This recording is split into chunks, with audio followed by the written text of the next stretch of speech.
Let's catch up with former Resources Minister and Bundaberg MP Keith Pitt, who joins me from Queensland. Good to talk to you, Keith. Great to be with you, Chris.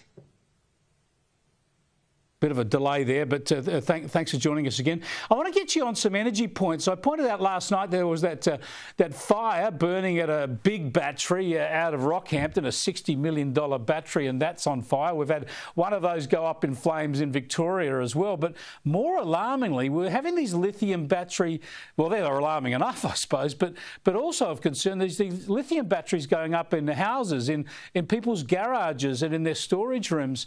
And we're being told to expect more and more of these. It's a real worry, isn't it?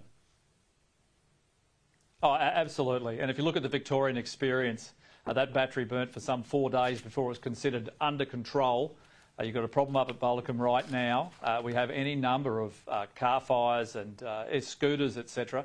I wrote a piece on this a few weeks ago, and some of that research included identifying that these batteries burn at over 1,000 degrees Celsius.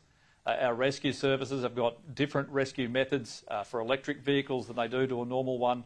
They can actually catch on fire, an hour, a day, a week, a month, and even 6 months, I'm told, after there's an accident with one of these vehicles. And I'll put a question to you, Chris. What do you think the carbon emissions are of a burning big, fat, giant battery in Queensland? Good Lord, could you imagine the toxic chemicals that are going up in that fire? And here's the 5 cars that got burnt as a battery went up in a car park at Sydney Airport. Look, someone's going to get killed here because people are charging like their e-scooters or their e-bikes or their golf buggies in their sheds or downstairs in the laundry and whatever. And these fires are starting. We've had lots of unit fires and house fires. It's only a matter of time before lives are lost. Can you tell us, is there something inherent about the technology that makes this a risk, or is it a matter of people trying to cut corners or overloading batteries? Or can you give us any advice there? Oh, it's a matter of when it's exposed to the air. I mean, that's the simple chemical characteristics for a lithium-ion battery in particular. And it will then self-combust, it can potentially explode. You crack the casing, for example, or it overheats. And if I was a betting man, I'd imagine that's probably what happened near Rockhampton in the last few days. But I'm told that one of the only ways they can actually manage these is either an enormous amount of water, or they submerge them completely. I think they're putting scooters into wheelie bins full of water, for example. This is not advice, Chris. I'm not giving advice on how to fight fires with lithium-ion batteries. All right. But I think the regulations have to catch up, and they've got to catch up quick. Yeah, in my understanding, like a lot of electrical fires, you've got to sort of deny oxygen, right? So however you can prevent any oxygen getting to it, and as you say, tipping it in a bucket of water is one option. I want to stick on the renewable energy sector as well, and after the change of Premier in Victoria, there are fears that this could slow down Daniel Andrews' grand plan for offshore wind. Well, I mean, this stuff's just running into roadblocks right around the country anyway. No wonder. It's hugely expensive and complicated. And guess what? Most people don't want huge wind turbines offshore any more than they want them in their front yards. Well, what a surprise. Won't someone think of the whales?